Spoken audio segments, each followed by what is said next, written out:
በዚህ በክርስቶስ የሚያምን የዘላለም ሕይወት ማግኘት ይችላል። ከዚህ ውጪ የዘላለም ሕይወት ማግኘት አንችልም። መዳን በሌላ በማንም የለም ብሎ ጴጥሮስ የዘገበልን ስለተረዳ ነው። አይቷል።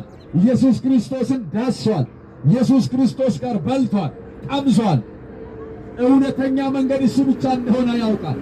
እውነተኛ መንገድ እሱ ብቻ እንደሆነ ያውቃል። ስለዚህ ነው መዳን በሌላ በማንም የለም አለ። ወዳጄ ብዙ ነገር ሊያድነን አይችልም።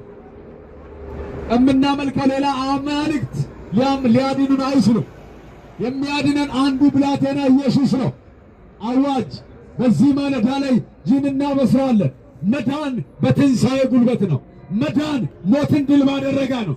መዳን ወደ አብ ባረጋ ነው።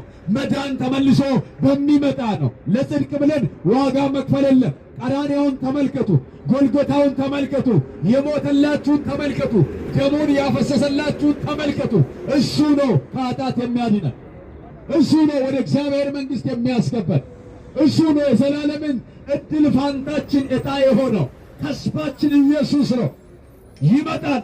መጽሐፍ ሲናገር እንዲህ ይላል፣ በደጅ ለቆሜ አንኳኳዋለሁ፣ ማንም ይልና ድምፄን ቢሰማኝ ይላል። ማንም